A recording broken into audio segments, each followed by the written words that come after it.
موږ د 15 عدد لرو، د لسیز په ځای کې 3 لرو، نو دا 3 له 13 څخه نمایندګي کوي.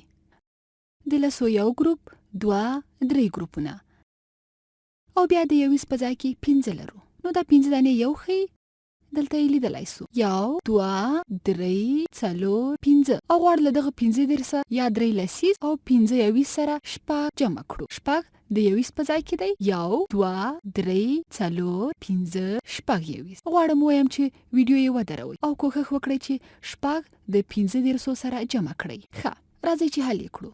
د 21 څخه به یې پیل کړو. ښه، نو موږ 15 21 لرو او غواړو چې 6 نور هم ورزیات کړو. نو ټول به څو سي؟ 15 21 جمع 6 21 11 21 کیږي. او تر اوسه پورې 3 لسیز لرو. 3 لسیز او 11 21 لیکلی سو 3 لسیز جمع 11 21. اوس دا لږ ستونزمنه سوه ځکه چې موږ د 21 په ځای کې 2 رقمي عدد نسو لیکلی او نسو ویلی چې 311 کیږي او یا ووایو چې دا د 3 لسیز او 11 سره مساوي برابر دي. خو خبره دا ده چې څرنګه کولی سو دا ولیکو یا یې یو ځای کړو. دلته باید د 2 رقمي عددو په ځای یو رقمي عدد ولرو، یعنی 1 2 3 4 5 6 7 8 او یا 9 کولی سو یو ځای کړو. وګورئ دلته ښه ډېر 21 لرو، تر څو د لسو ګروپ ترې جوړ کړو. کولی سو د لسو یو ګروپ ترې واخلو دلته په دې ځای کې او سره یو ځای کړو او د لسو یو نوی ګروپ جوړ کړو. ښه، نو د لسو یو نوی ګروپ که دا ترې واخلو چې نور هم واضح سي، یوازې دا 10 مو ترې واخیستل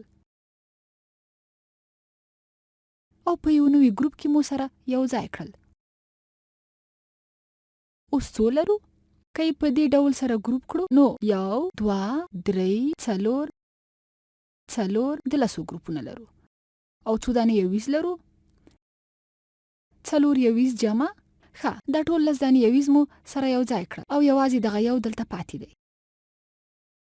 نو دا په داسې ډول لیکلی سو چې 4 لسیز جمع 1 21 بیا هم 3 لسیز جمع 11 21 د 4 21 جمع 1 21 سره برابر دی او دلته یې لیدلی سو، داسې یې لیکلی سو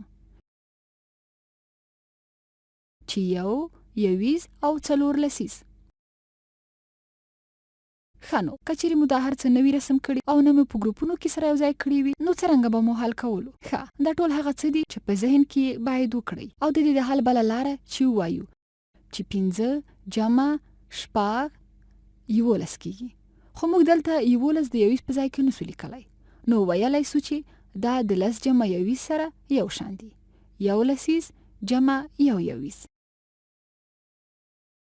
یا ویل کیږي چې 6 جمع 15 11 کیږي. یو له دې ځای څخه یوسه. تر ټولو مهمه دا ده چې ته څه وایې. 15 جمع 6 1 لسیز او 1 کیږي، یعنی په حقیقت کې د 11 عدد که چیرې 11 ولیکو نو د لسیز په ځای 1 او د 21 په ځای هم 1 دی. 1 21 جمع 1 لسیز، نو داسې وایو چې 15 جمع 6 11 کیږي، کوم چې د 1 21 او لسیز سره برابر دی او وروسته لسیز ورسره جمع کولی سو. 1 لسیز جمع 3 لسیز 4 لسیز کیږي. غواړم چې هر څه واضح کړو. نو داسې چې په کورکرانه ډول سره یې ووایو چې 15 جمع 6 11 کیږي.